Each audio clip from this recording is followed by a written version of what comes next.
بسم اللہ الرحمن الرحیم۔ صرف 5 منٹ کا مدرسہ قرآن و حدیث کی روشنی میں 220واں دن 10 شعبان المعظم۔ نمبر 1 اسلامی تاریخ۔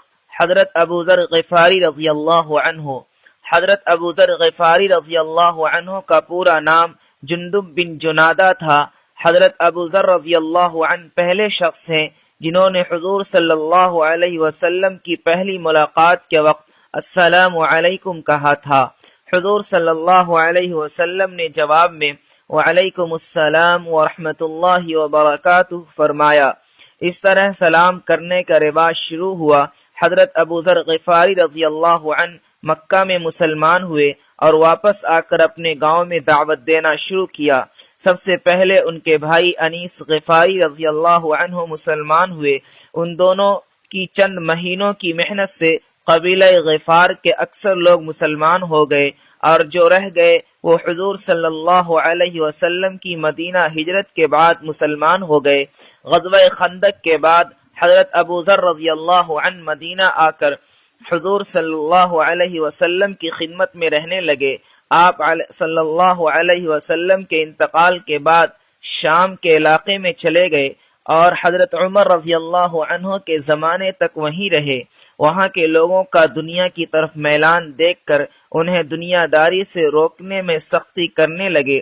حضرت عثمان رضی اللہ عنہ نے اپنے زمانہ خلافت میں انہیں مدینہ بلا لیا، لیکن حضرت ابو ذر رضی اللہ عنہ یہاں بھی زیادہ دن نہیں رہ سکے، اور حضرت عثمان رضی اللہ عنہ کے مشورے سے وہ ربضہ نامی دیہات میں چلے گئے اور وہیں سن 32 ہجری میں آپ کا انتقال ہوا۔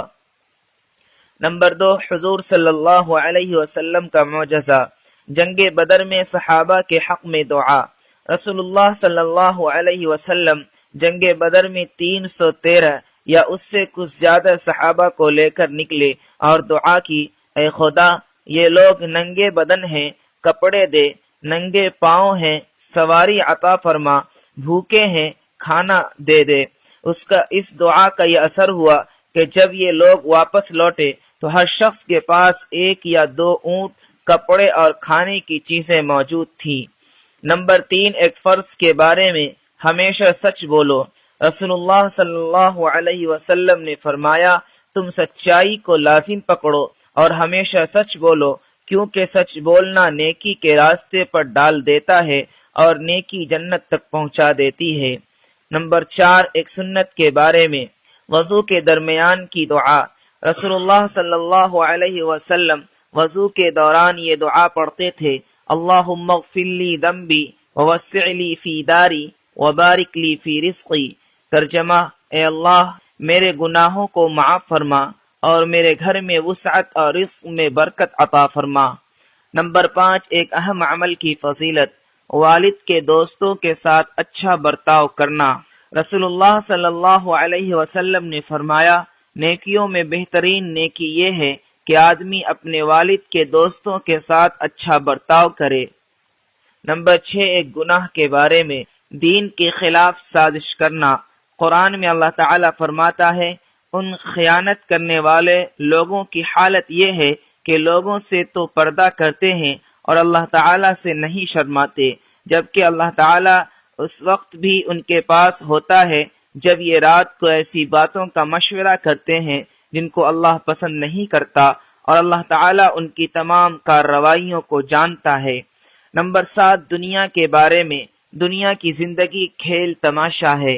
قرآن میں اللہ تعالیٰ فرماتا ہے، یہ دنیا کی زندگی تو صرف کھیل تماشا ہے، اگر تم اللہ پر ایمان لاؤ اور تقوی اختیار کرو تو وہ تم کو تمہارا اجر و ثواب عطا فرمائے گا اور تم سے تمہارا مال طلب نہیں کرے گا، اور اگر وہ تم سے تمہارا مال طلب کرنے لگے اور آخری حد تک طلب کرتا رہے تو تم کنجوسی کرنے لگو اور تمہاری ناگواری کو ظاہر کر دے۔ نمبر 8 آخرت کے بارے میں جنتی اللہ کا دیدار کریں گے۔ رسول اللہ صلی اللہ علیہ وسلم نے لیلۃ البدر میں چاند کو دیکھا اور فرمایا، تم لوگ اپنے رب کو اسی طرح دیکھو گے جس طرح اس چاند کو دیکھ رہے ہو، تم ان کو دیکھنے میں کسی قسم کی پریشانی محسوس نہیں کرو گے۔ نمبر 9 طب نبوی سے علاج۔ پھوڑے پھنسی کا علاج۔ آپ صلی اللہ علیہ وسلم کی بیویوں میں سے ایک بیوی بیان فرماتی ہیں کہ ایک دن رسول اللہ صلی اللہ علیہ وسلم میرے پاس تشریف لائے اور دریافت فرمایا، کیا تیرے پاس زریرہ یعنی چریتا ہے؟ میں نے کہا ہاں۔ تو آپ صلی اللہ علیہ وسلم نے اسے منگایا اور اپنے پیر کی انگلیوں کے درمیان جو پھنسی تھی اس پر رکھ کر یہ دعا فرمائی، اللہم مطفئ الکبیری و مکبر الصغیری اطفئها عنی۔ ترجمہ، اے بڑے کو چھوٹا اور چھوٹے کو بڑا کرنے والے اللہ، اس زخم کو ختم کر دے۔ چنانچہ وہ پھنسی اچھی ہو گئی۔ نمبر 10، نبی صلی اللہ علیہ وسلم کی نصیحت۔ رسول اللہ صلی اللہ علیہ وسلم نے فرمایا، قرآن پڑھا کرو، کیونکہ قرآن قیامت کے روز اپنے پڑھنے والوں کی